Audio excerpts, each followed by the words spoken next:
Buenas tardes, estimados participantes. El día de hoy vamos a llevar nuestra capacitación de protocolo de evacuación en caso de sismo. Un tema bastante importante por cuanto ya hace bastante tiempo que acá en Lima no se presenta un evento sísmico de naturaleza considerable, ¿no? Pues si vamos a observar ahora los eventos sísmicos que de repente pueden suscitarse, pueden no de repente ser tan pronunciados o eventos que no han sido considerables dentro, si lo evaluamos dentro de su magnitud.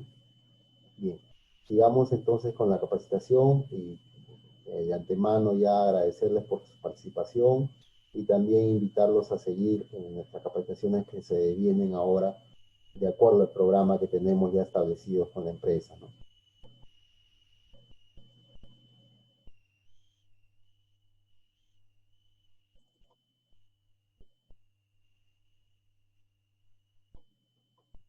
Bien, como le voy a repetir, mi nombre soy ingeniero Javier Morales, ingeniero industrial de profesión, habilitado por el Colegio de Ingenieros del Perú, ¿no? Con posgrado en seguridad y salud ocupacional de minería, seguridad y salud en el trabajo, de acuerdo a la ley 29683, con su modificatoria a la ley 30222, normas sectoriales, de sistemas también, especialista en sistemas integrados de gestión, bajo la norma OSAS 18001, ISO 45001 que se emitió en el 2018, la ISO 9001 del 2015, la ISO 14001 del 2015 también. También en posgrado en Administración y Gestión Empresarial, gestión de proyectos bajo el enfoque del PMBOK, gestión pública, contratación del Estado, certificado además como auditor de Trinorma, capacitador SST de la empresa SIGDESAT, con experiencia en docencia tecnológica en Senati y 20 años de experiencia en el sector industrial.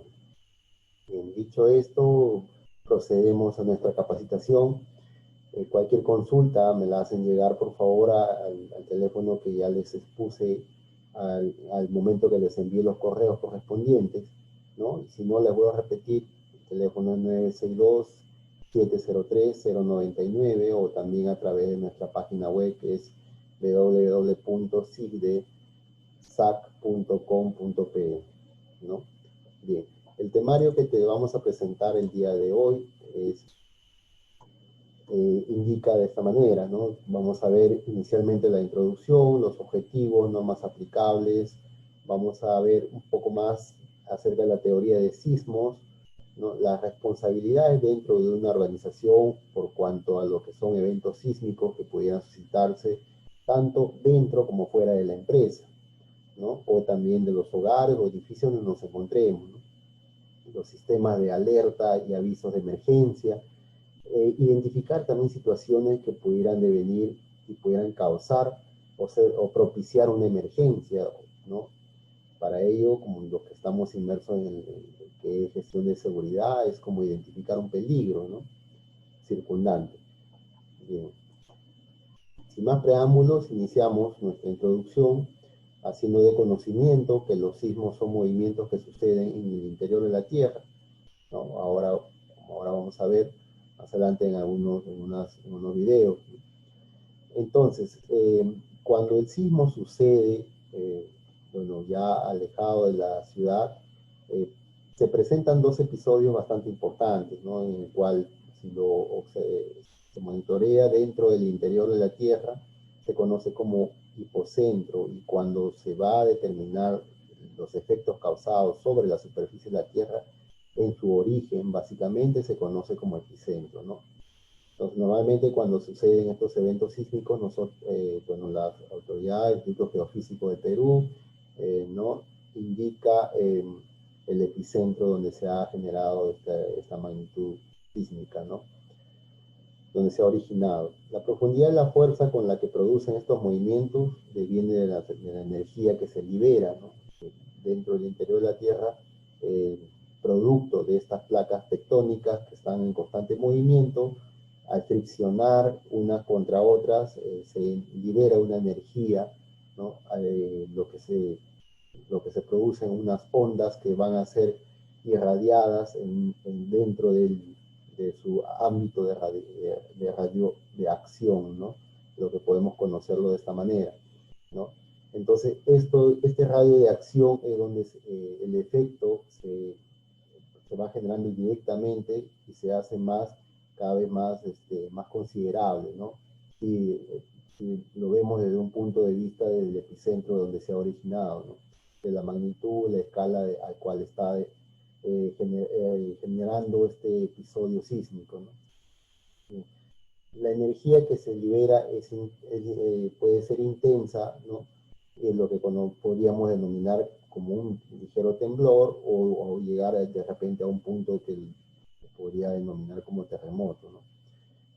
También recordar que pues, de un terremoto podría devenir un maremoto o un tsunami también, ¿no?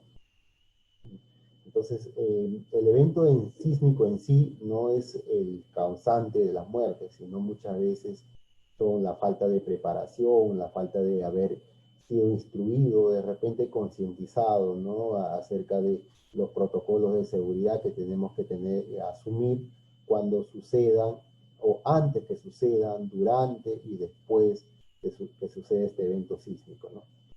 Entonces, como volvemos a mencionar, estas placas tectónicas que se encuentran cubriendo toda la Tierra, ¿no?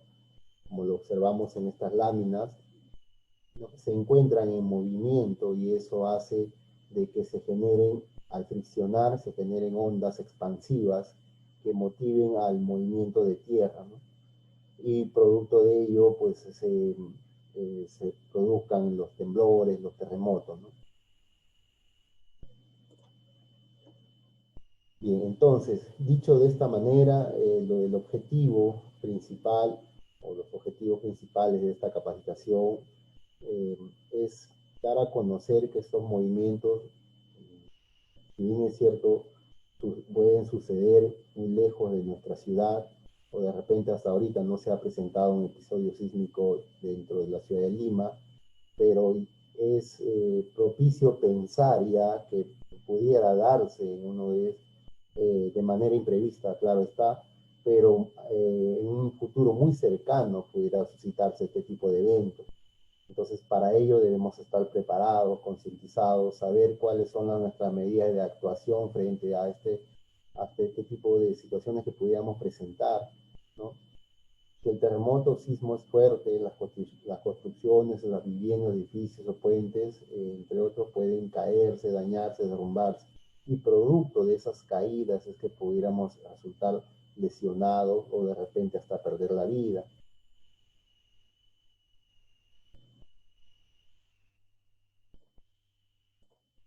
Bien. Hay normativas aplicables a lo que referimos. Uno de ellos está, por ejemplo, el Reglamento Nacional de Edificaciones, donde parte todo, digo, pienso yo, acerca de lo que son construcciones o el sector de construcción, ¿no? Este Reglamento Nacional de Edificaciones, perdón, está constituido eh, por los títulos que mencionan acerca de todo lo que debe uno contemplar al momento que se va a ejecutar una construcción, dicho sea de paso, ¿no? Eh, Valga la redundancia, está dividido, de aquí vamos a desglosar, por ejemplo, las generalidades, ¿no? Las generalidades están, por ejemplo, G010, G020, G030 y G040, y los que estamos inmersos en lo que es seguridad y conocemos muy bien la G050, ¿no? La norma de edificaciones, ¿no? Entonces, esta norma se viene actualizando. Por ejemplo, si hablamos de la G050, el año pasado se ha emitido el Decreto Supremo 011, ¿no? Que contempla 70 artículos, tiene 5 títulos que menciona todo lo que es el reglamento de seguridad y salud en el trabajo para el sector de construcción, ¿no? Bien, volviendo al Reglamento Nacional de Edificaciones, el artículo número 5 es un artículo que es rescatado para poder un poco informar de lo que tiene contemplado esta norma en función a lo que son eventos seguridad en eventos sísmicos, ¿no? Desde su origen, digámoslo así, ¿no? Entonces menciona que para garantizar la seguridad de las personas, la calidad de vida y la protección del medio ambiente, todas las habitaciones urbanas y edificaciones, con ello estamos hablando también de instalaciones en las cuales nosotros prestamos servicio, como son las empresas, por ejemplo, deben proyectarse y construirse satisfaciendo las condiciones de seguridad estructural, seguridad en caso de siniestro y seguridad en caso de uso, ¿no? Entonces, si vamos a hablar en el tema de seguridad en caso de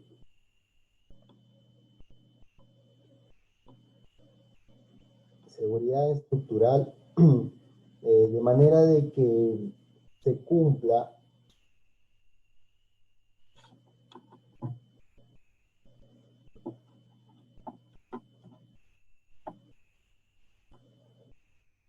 de manera de que se garantice la permanencia, digámoslo así, y estabilidad de las estructuras, ¿no? Al momento que se va a construir una edificación hay que contemplar siempre los parámetros eh, necesarios para poder hacer de esta estructura sea estable y sostenible y que pueda, digamos, digamos, atravesar también el proceso sísmico sin modificarse o sin dañarse, ¿no?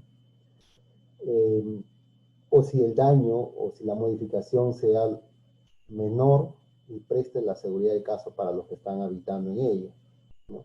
Ahora, si hablamos de seguridad en caso de siniestro, de manera de que las personas puedan evacuar las edificaciones en condiciones seguras también, y en casos de emergencias cuenten con sistemas contra incendio que permitan la actuación de equipos de rescate también, ¿no? Ahora, cuando vamos a hablar de seguridad de uso, es de manera de que en su uso cotidiano, en su uso diario, las condiciones se presenten de manera normal, no exista ningún riesgo de accidentes a la hora que uno va, ya sea en la construcción o durante la habitabilidad del ambiente, ¿no? Construido, ¿no? Y mencionar también que en el 2005 se salió la ley 28551 que establece en sus 7 artículos, menciona acerca de la elaboración, o sea, obliga a las empresas a elaborar, empresas, cuando hablamos de empresas hablamos de personas naturales, personas jurídicas también, ¿no? Eh, obliga a elaborar un plan de contingencia, ¿no? Este documento técnico reúne todas las bases o directrices necesarias en cuanto a la seguridad de las personas que van a habitar una instalación, ¿no? Entonces, es necesario esta elaboración del plan de contingencia. Si hablamos que salió en 2005, en el 2006 las empresas debieron elaborar este plan de contingencia y presentarlo ante al Ministerio de Construcción, ¿no? Digamos, entonces, hasta el INDECI, ¿no? El Sistema Nacional de Gestión de Riesgo también debe evaluar, el SINAGREC, ¿no? Debe evaluar este plan de contingencia, ¿no? ¿Ya? Entonces, eh, una vez elaborado, una vez elaborado este plan de contingencia, también menciona la ley que debe capacitarse los trabajadores, deben formarse las brigadas, ¿no? En el artículo 7 es donde menciona las capacitaciones. Asimismo, también hace mención a, aparte de capacitar a los trabajadores, a actualizar este documento cada 5 años, ¿no? Cada 5 años como mínimo debería actualizarse los documentos. Ahora, hoy en día, cuando ya está por expirar ya el certificado de defensa civil, uno tiene la necesidad de poder nuevamente hacer un levantamiento del plan de seguridad en edificaciones, ¿no? ¿No? Entonces, este plan, que es muy similar al plan de seguridad y salud ocupacional, bueno, en cuanto a lo que refiere a la seguridad de las personas, está orientado a lo que vendría a ser la prestación de seguridad dentro de una instalación, de una construcción, ¿no? O digámoslo de este modo, dentro de nuestra empresa o la empresa donde trabajamos, prestamos labores, ¿no? Bien, entonces, establecido esta ley, asimismo hace mención también a sanciones administrativas, como por ejemplo, ¿no? Si no existe este plan, bueno, te haces merecedor de repente a una, lo que menciona el texto, es que te haces merecedor a una sanción de 2 UIT, si el texto está incompleto o no ha sido presentado, estás en 2 UIT, en 3 UIT, ¿no? Entonces, hay que tener en consideración, más allá de las sanciones administrativas, el daño que pudiéramos generar a las personas que van a habitar en esta instalación y en función a ello, pues tomar las previsiones del caso a fin de elaborar una instalación de manera segura y presentar la documentación necesaria en el momento oportuno, ¿no? Bien, así también surge la resolución ministerial 023 de 2019, ¿no? Esta resolución ministerial se elabora con la intención de eh, facultar la programación anual o bianual de simulacros de emergencia, ¿no? Entonces, mediante esta resolución ministerial se programó los programas de evacuación del año 2018-2019, del 2019 al 2020, ¿no? Del 2020 al 2021, ¿no? De esta manera, ¿no? Entonces, lo que es confirmado en la resolución jefatural 099-2019 también, que surgió en mayo, ¿no? Por INDECI, al cual da pie o sostiene el programa de evacuación, por ejemplo, en este año que se iba a dar en los meses de mayo, agosto y noviembre, ¿no? Pero ya visto la coyuntura en la cual estamos viviendo ahora en tiempos de pandemia, producto de este virus COVID-19, mediante la resolución ministerial 115, 2020, mayo de este año, dado por la PCM, indica de que todos eventos, simulacro que pudiera estar programado, va a ser suspendido, ¿no? Va a ser suspendido debido a la situación en la cual estamos atravesando. Bien, entonces, a continuación vamos a presentar, o voy a presentarles un video en el cual forma parte de unos antecedentes de eventos sísmicos suscitados a través de nuestra historia, ¿no?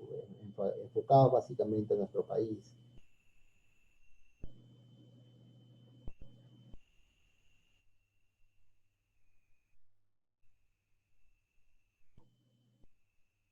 Bien, recordemos que todo evento sísmico de magnitud considerable puede generar daños estrepitosos, ¿no?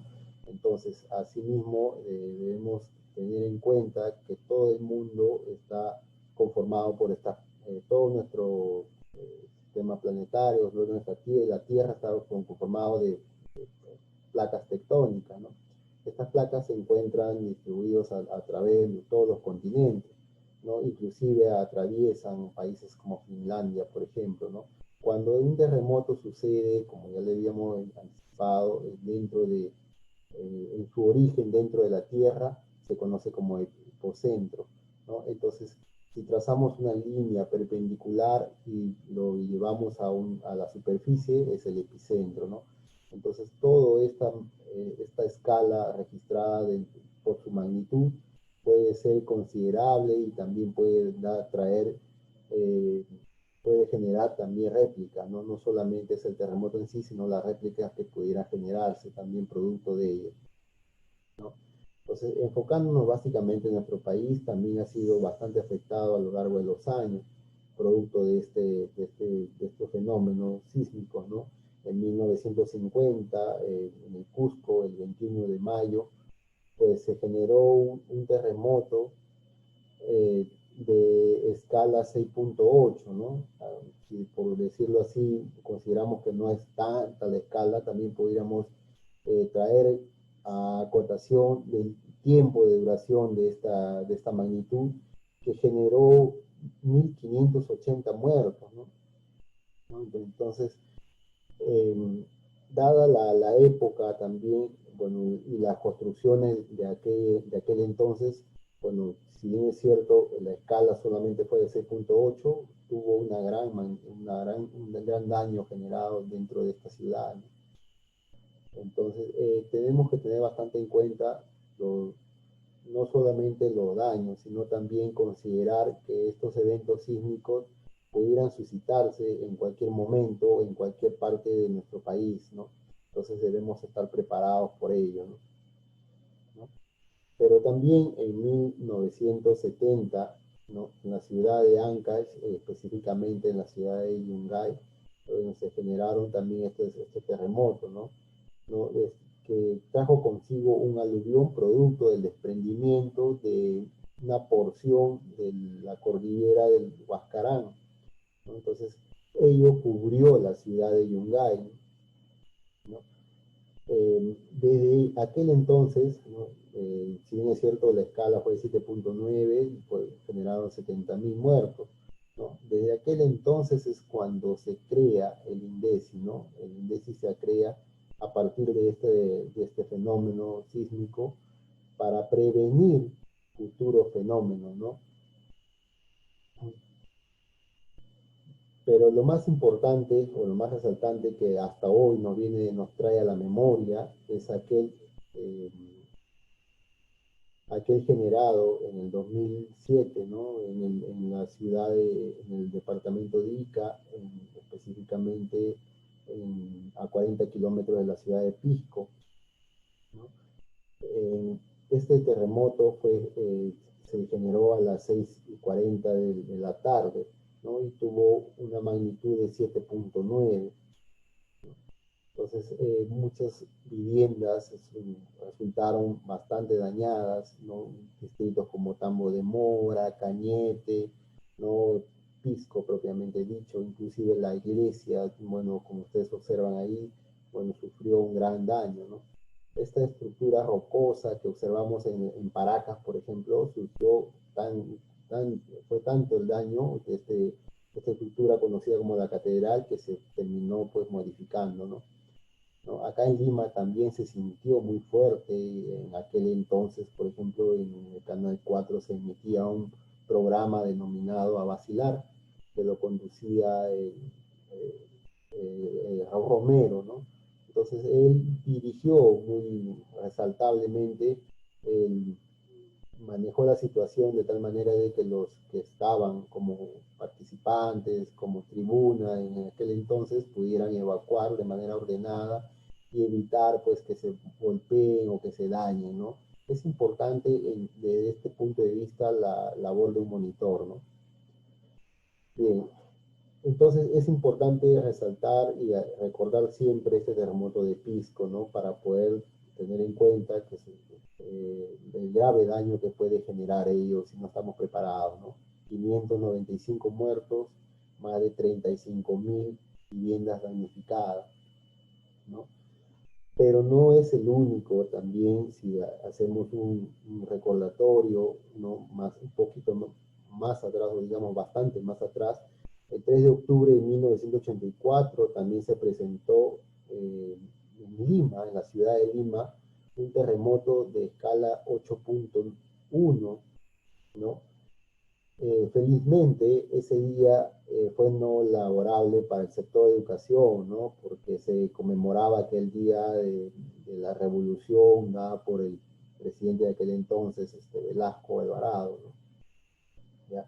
Pero aún así surgieron 230 muertos, hubieron más de 3.000 heridos, ¿no? Y la mayoría de viviendas en la ciudad de Lima se resultaron dañadas, ¿no? Entonces, desde aquel entonces, estamos hablando más de 36, aproximadamente 36 años que no se han generado terremotos aquí en Lima. Entonces debemos tener, bueno, si hablamos así, más de 40 años que no se han generado, ¿no? Entonces debemos tener más de 46 años, ¿no? Digamos así, que no se ha generado un terremoto en Lima. Entonces, en cualquier momento pudiera suscitarse este evento. Debemos estar preparados, vuelvo a recordarles. También el 3 de octubre, el 23 de junio del 2001 también se dio un evento sísmico en la ciudad de Arequipa. ¿no? Fue una colisión entre la placa de Nazca con la placa sudamericana que trajo consigo este movimiento sísmico de 8.4 grados, ¿no? Entonces, si bien es cierto, no se presentaron tantos daños en cuanto a las personas, digamos, pero sí fueron 240 muertos, lo que se presenció en aquel evento sísmico, más de 2.400 heridos y casi medio millón de damnificados, ¿no?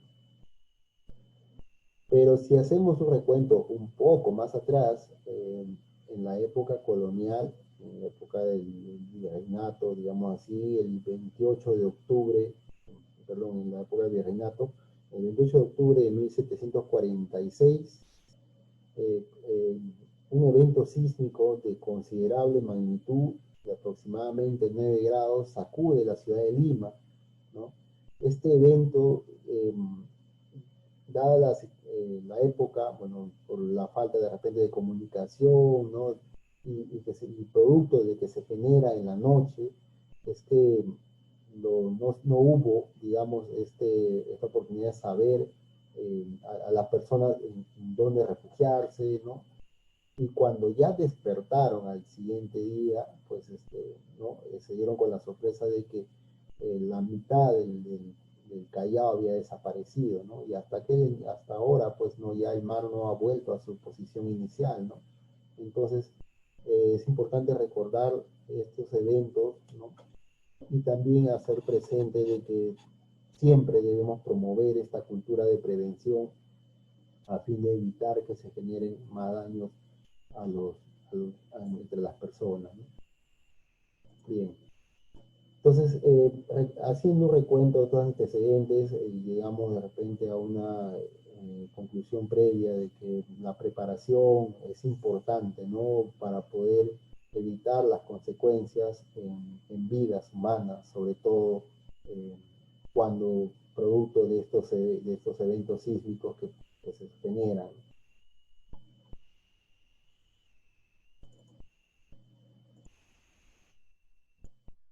Bien. Entonces, cuando este evento sísmico tiene sus denominaciones, digamos, los tipos, de acuerdo a la magnitud con que se va a presentar, ¿no? Pero también debemos considerar que no solamente es la magnitud del evento en sí, sino también la duración, la que debemos tener en cuenta para poder de repente estimar los daños que pudiera generar, ¿no? Entonces, también recalcar que los eventos sísmicos se van generando de repente, aun cuando para el ser humano no sea perceptible, ¿no? Por ejemplo, digamos que un evento sísmico denominado como micro, que puede tener una magnitud menor a 3.0 grados, se estima por el Instituto Geofísico de los Estados Unidos que se generan en promedio al año de 1.3 millones de estos eventos, ¿no? Que de repente no son registrados por el ser humano o de repente se generan dentro de alta mar y no son tan perceptibles, ¿no? ¿Ya? Entonces, si denominamos menor, pues estamos hablando de 3.0 a 3.9, donde hay alrededor de 130.000 sismos menores de cada año, aproximadamente, ¿no? El daño puede ser pequeño. Entonces, progresivamente vamos avanzando hasta ligero, que es de 4 a 4.9, moderado de 5 a 5.9, que en donde cuando hablamos de moderado ya tiene un daño más considerable, ¿no? Y el fuerte está de 6.0 a 6.9, donde ya estamos hablando de un terremoto, ¿no? Entonces, si bien es cierto, no hay una escala tope, ¿no? Porque a partir de 8 ya se puede considerar como un evento enorme, ¿no? Por ejemplo, el evento suscitado en el 2010 en Chile, ¿no? El 27 de febrero, que alcanzó los 8.8 grados de magnitud, ¿no? Este terremoto mató a 255.000 personas, ¿no? Y golpeó también un terremoto de la misma naturaleza, producto de un tsunami, golpeó también las costas de Sumatra, ¿no? en Indonesia. Bien, entonces volvemos a recordar que estos terremotos o eventos sísmicos se generan justamente por la colisión o la colisión de estas placas tectónicas que recubren todo el planeta, ¿no? Entonces, si bien es cierto que el planeta está conformado por estas placas no se encuentran estáticas, ¿no? Siempre están en continuo movimiento. Y una, una fricción entre ellos podría generar esta onda expansiva, ¿no? Entonces estas placas generan grietas a través de ellas que están constantemente moviéndose, ¿no? Entonces dentro del interior de la Tierra, que es una masa incandescente, pues se genera toda esta energía que se va liberando, ¿no? Entonces en la superficie de la Tierra se encuentra pues lava líquida, ¿no? Que producto de esta energía también y la colisión entre ellos genera esta onda expansiva, ¿no? Por ejemplo, esta placa tectónica que atraviesa la isla de Finlandia, ¿no?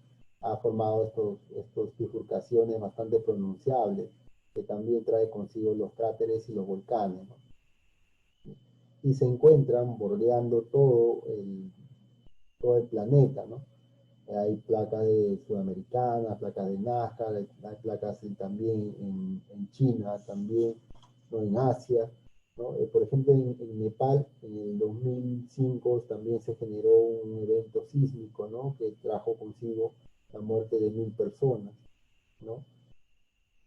En Japón también, en el 2011, también se generó este evento sísmico y como lo vamos a ver ahora, por ejemplo, genera esta onda expansiva, ¿no? Que de acuerdo a su magnitud pudiera devenir, bueno, también a las construcciones, al nivel de edificación, al grado de culturización o digamos de prevención que pueda adoptar una ciudad, pueda devenir los daños, ¿no? Entonces, pero estas placas se encuentran constantemente moviéndose en actividad, ¿no? Y en cualquier momento, producto de ellos, se generan estos eventos sísmicos, ¿no? ¿Ya? Entonces, porque se están produciendo desde el interior de la Tierra, ¿no? Entonces, la colisión entre ellos generan estas ondas expansivas. Entonces, recordar que muchos eventos como tsunamis generados en el Japón, por ejemplo, en el 2011, pues trajo consigo la muerte de muchas personas y también producto de ello muchos damnificados, ¿no? Entonces, si bien es cierto, estos países se preparan para este tipo de eventos porque se encuentran dentro de estos cinturones de fuego, entonces tener en consideración también que nosotros no somos ajenos a ello, ¿no? Entonces debemos también estar preparados, ¿no? Fallas como la de San Andrés, por ejemplo, son estas placas que están generándose, moviéndose constantemente y motivando eventos sísmicos que pudieran afectar a las poblaciones aledañas, ¿no?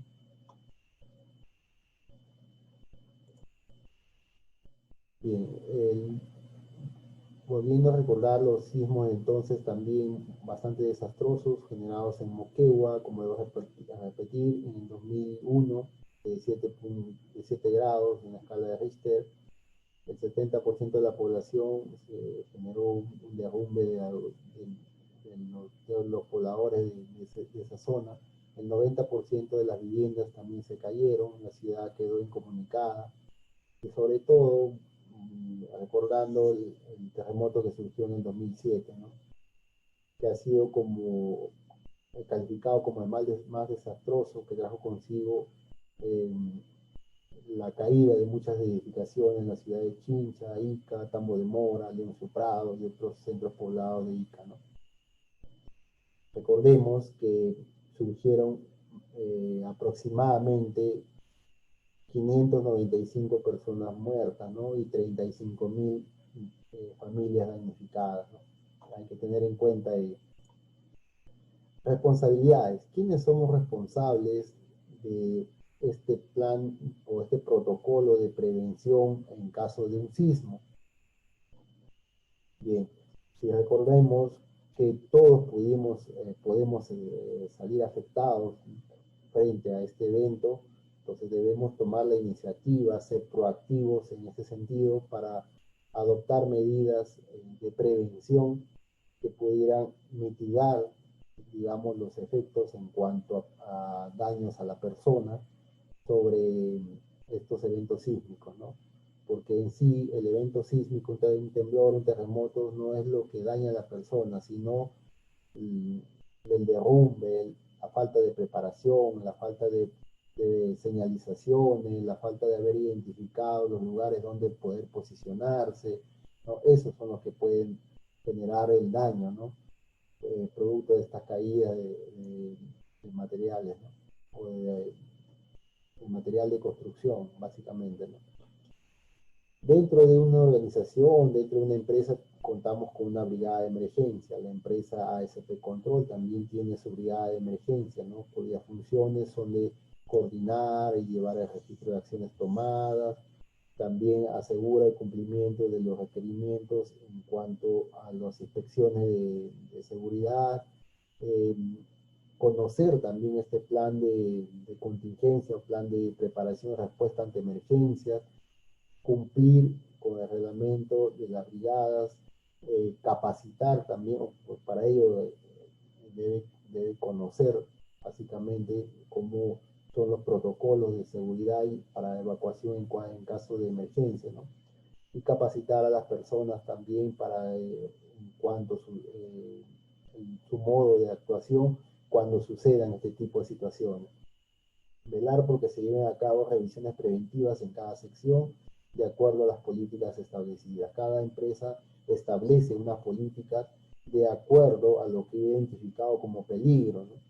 Entonces, en función a eso, la brigada de emergencia debe tomar la iniciativa, debe cumplir con los requisitos que demanda esta política para poder dar a conocer a las personas o a los trabajadores que se encuentran dentro de la empresa o que pueden llegar a prestar labores ahí o ingresar a esta empresa sobre los requerimientos de seguridad que deben tomar en cuenta, ¿no?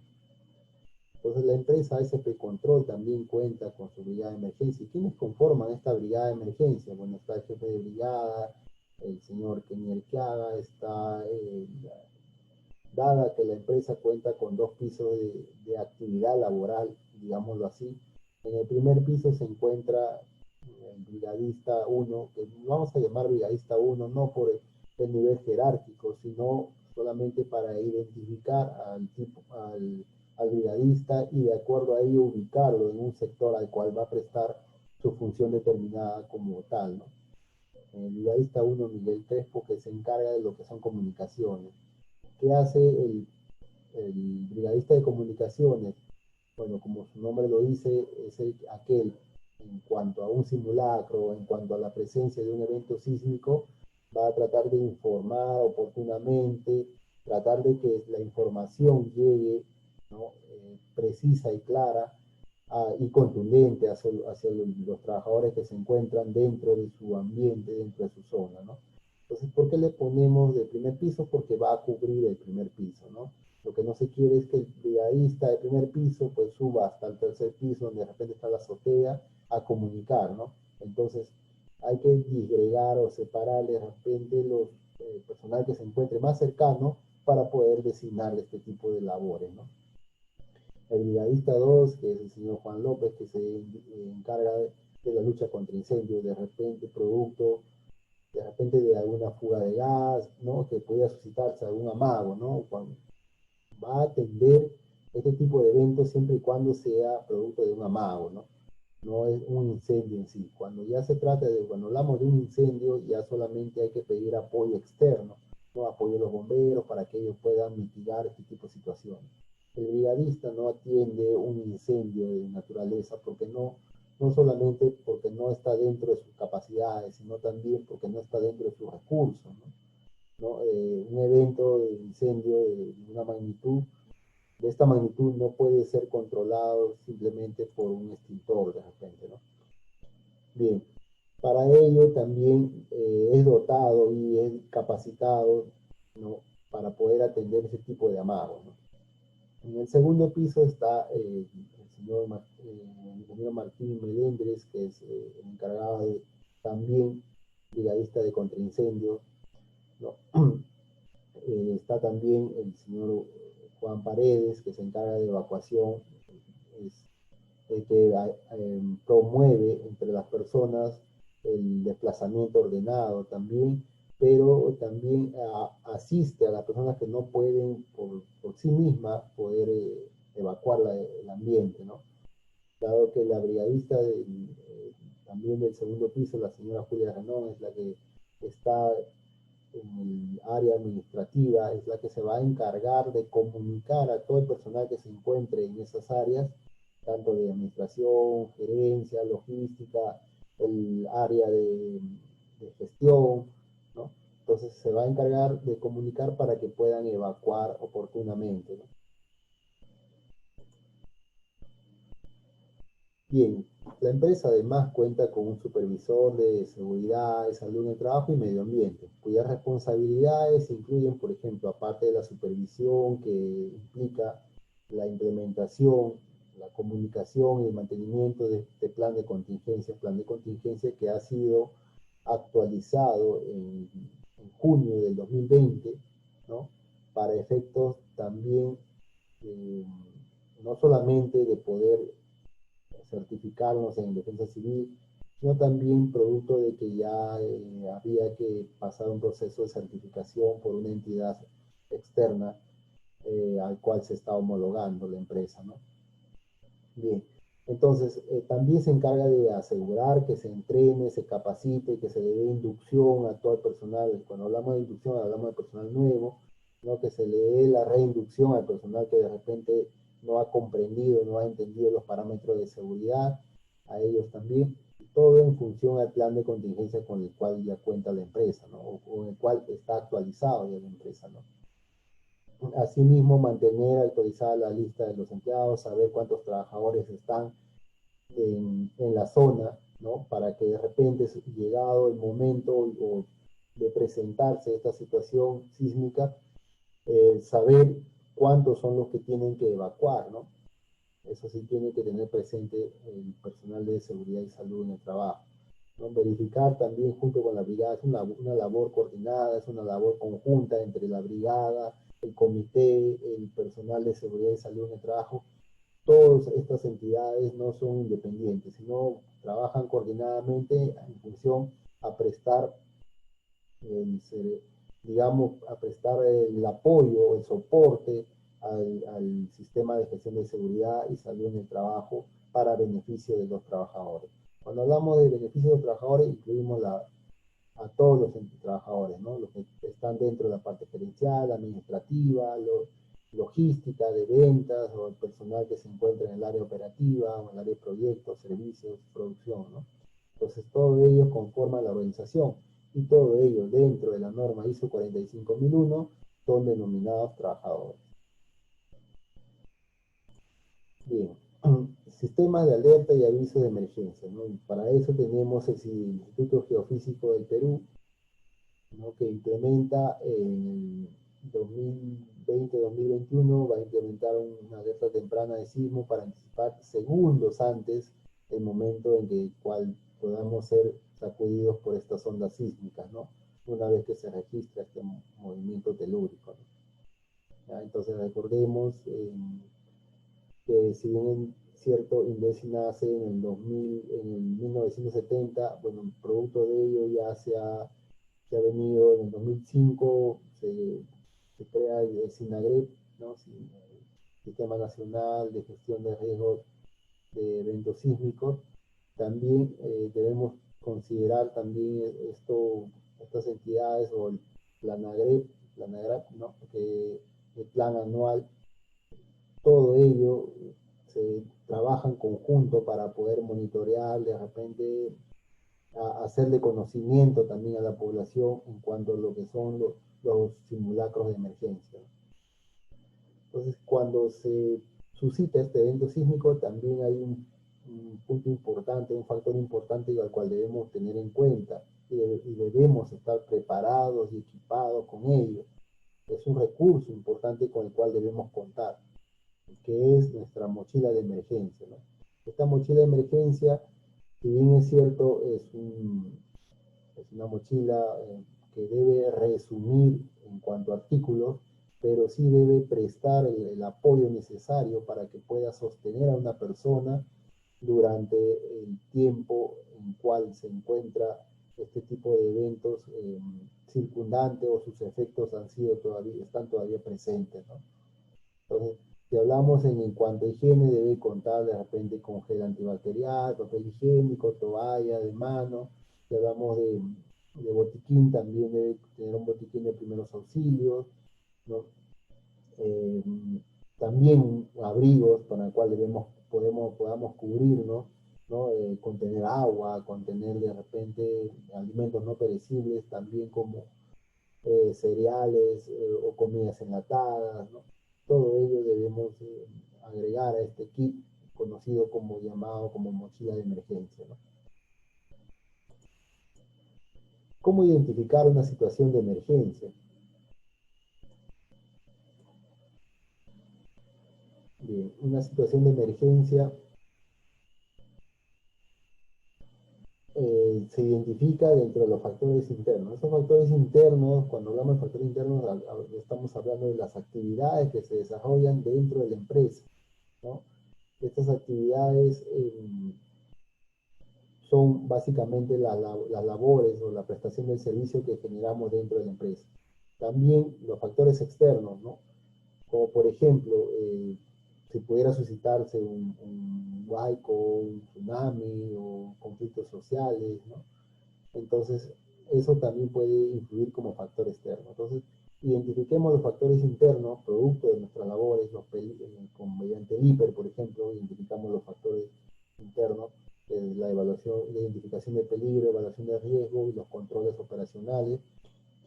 Entonces, también identificar los factores externos que pudiéramos también mantenerlos de acuerdo si hablamos dentro de la empresa, la empresa contempla un documento conocido como la evaluación de riesgo ambiental. También debe considerarse ahí los peligros identificados y daños que podamos generar al ambiente que pudieran devenir como consecuencias a nuestra salud también, ¿no? Que pudieran afectar nuestra salud. Entonces, identificando estas amenazas, realizar un inventario, ¿no? Es como el hiper, nuevamente, propiamente dicho, el hiper es un inventario que se genera de todas las medidas de prevención. Primero, identificar todos los peligros circundantes, evaluar todas las medidas preventivas de protección y mitigación con las cuales debe contar la empresa o institución para cada situación de emergencia que se pueda presentar, ¿no?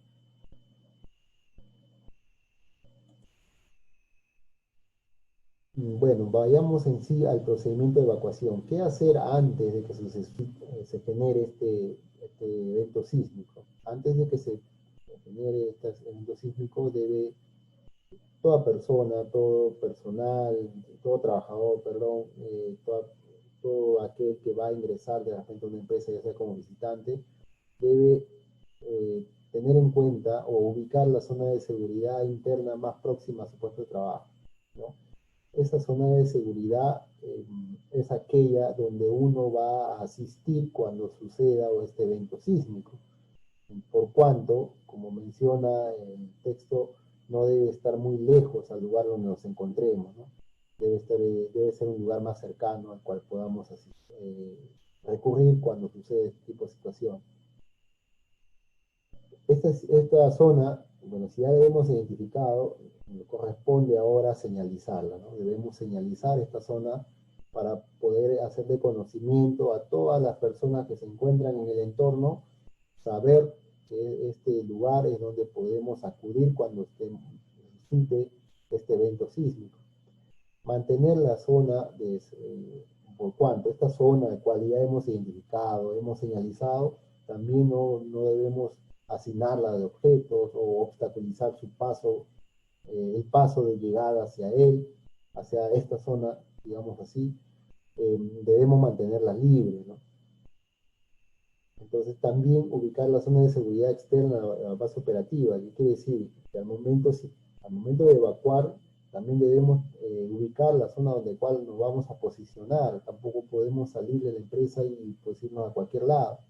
Entonces, esa zona de seguridad, ese círculo que debemos haber trazado, o de repente el lugar donde lo vamos a posicionar debe estar exento o de presentar la menor probabilidad de que podamos accidentarnos, ¿no? Producto de un derrumbe, de una caída, de un poste, de un cable, ¿no?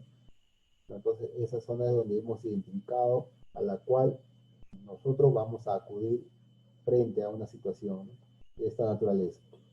Mantener despejados los pasadizos, también las escaleras, la ruta de evacuación, ¿no?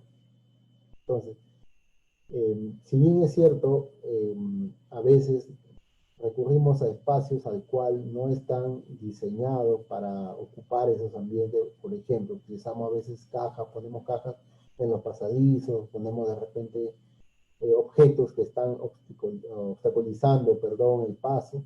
Debemos tener en cuenta también que estos lugares eh, pueden ser un factor de daño hacia nosotros si se suscitara un evento sísmico, ¿no? Podemos caernos, podemos resbalarnos y poder generar un daño a nuestro un accidente, digámoslo así, ¿no? Entonces, por eso debemos mantenerlos despejados. No poner sobre ellos armarios, artefactos, objetos que a veces los ponemos de manera temporal, supuestamente dichos, pero se quedan ahí, o de repente en ese lapso temporal al cual estamos recorriendo y colocando ese objeto, pudiera en ese lapso generarse este evento sísmico que pudiera limitar nuestra circulación, ¿no? También debemos conocer a nuestros brigadistas, ¿no? Saber quiénes son, y también los brigadistas también deben recibir la capacitación adecuada para poder ellos atender este tipo de situaciones o cuando se presente de naturaleza fortuita, ¿no? Entonces, ellos deben estar capacitados, ¿no? De nuestra parte es conocer quiénes son, ¿no? Para poder de repente recurrir a ellos en cuanto o prestarles de repente la atención debida cuando están en ejercicio de su función. Bien, durante el sismo ya debemos mantener en todo momento la calma, ¿no? La peor causa o la mayor causa, digamos así, de daños generados a la persona es producto de la desesperación. Si se puede apagar la fuente de energía eléctrica que estén a su alcance, bueno, hay que hacerlo, ¿no? Pero si no es posible, evacuar lo más pronto posible, de manera ordenada, es lo más importante. Vaya directamente a la zona de seguridad. Bueno, si en el antes ya hemos identificado el lugar donde vamos a asistir, a ese lugar es donde vamos a recurrir, bueno, si de suscitar este evento, ¿no? Observe si los artefactos de iluminación continúan fijos en los techos, ¿no? Para poder movilizarnos debemos también estar en alerta de los objetos que están en nuestro entorno, sobre todo en aquellos que producto de su caída pudieran generarnos algún daño. Entonces, estando en alerta es por donde vamos a circular y comunicar también si observamos alguna anomalía entre ellos. Si en lo posible evitar bajar por las escaleras y hacerlo es de manera ordenada y manteniendo la calma y manteniendo los 3 puntos de sujeción, ¿no? ¿No? Apoyarse siempre de la baranda, ¿no? Bien, entonces si no es posible utilizar un medio que sea menos peligroso, ¿no? Pero no utilizar los ascensores. Entonces, hay que tener bastante confianza con el diseño de los ambientes de trabajo, siempre en la zona de seguridad interna, ¿no? Si esta zona lo hemos establecido, señalizado como zona segura, es porque hemos hecho una evaluación previa, ¿no? No es, digamos, al azar, elegimos un lugar y le colocamos como zona segura, ¿no? Para colocar esta señalética es que ya se ha hecho un análisis previo de la estructura, básicamente, ¿no? Y cumple con las recomendaciones de seguridad para denominarlas como tal, como zona segura.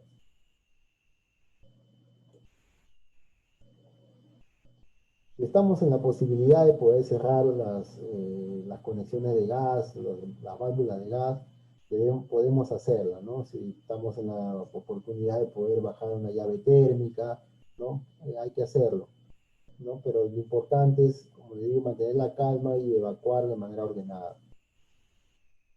Tener presente también algunos números de emergencia, ¿no? Como el 105, por ejemplo, que es la Policía Nacional, el 116, que es la Central de Bomberos, eh, el SAMU, que es el 106, ¿no? Y algunos teléfonos que nos pueden asistir cuando nos encontremos de repente dentro de esta situación de emergencia.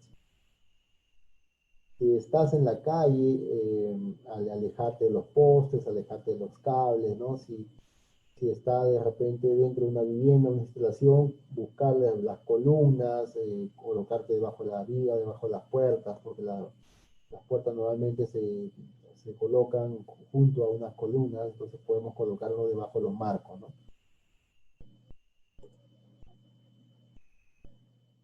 Después del sismo, ¿no?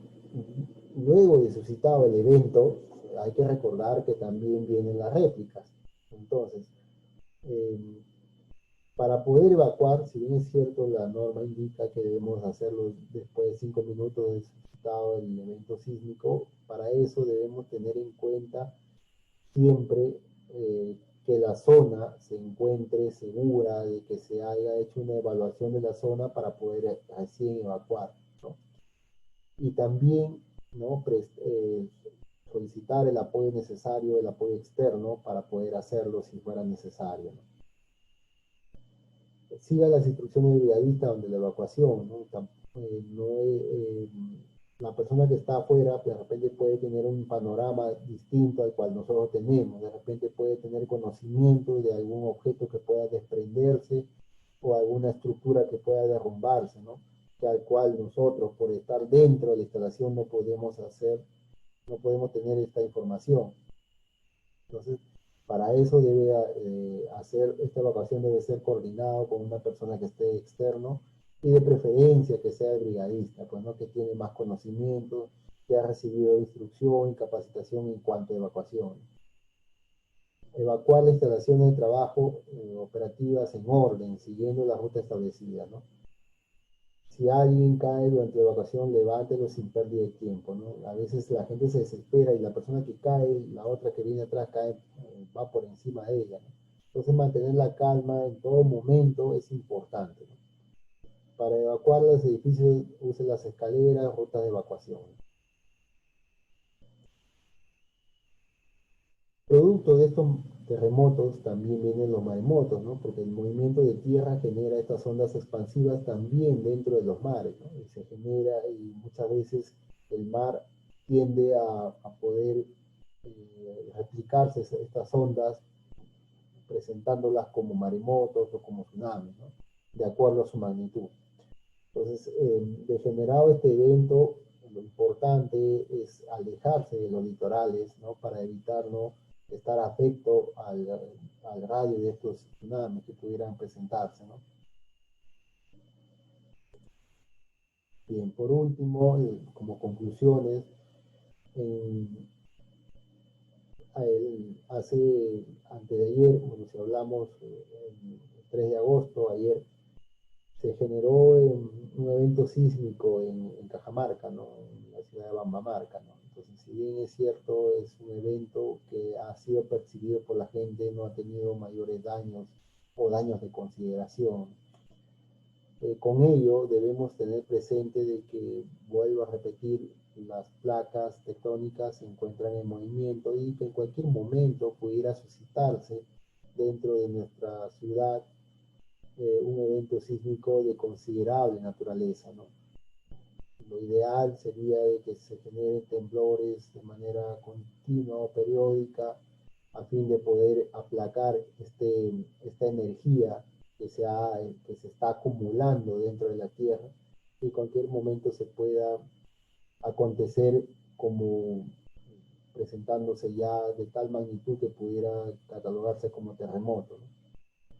Entonces, debido a estas circunstancias, es que nos llamamos a la reflexión, a que debemos tener siempre presente nuestro protocolo de seguridad, presente siempre nuestro procedimiento de evacuación, realizar nuestro simulacro. Es importante también, si bien es cierto, hoy en día no podemos hacerlo por el tema coyuntural, pero sí recordar cuáles son nuestras vías de evacuación y cómo debemos hacerlo de manera ordenada, ¿no?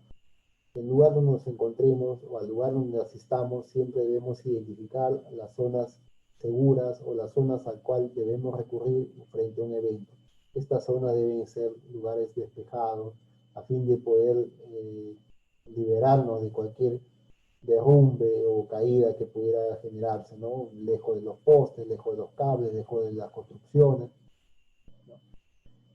Asimismo, si ya tenemos identificado, debe ser un lugar también que esté cercano a nosotros, ¿no? No puede ser demasiado lejos tampoco, ¿no? Eh, Tratemos también de que la vía al cual nos conduzca a este lugar siempre se encuentre libre de obstáculos, ¿no?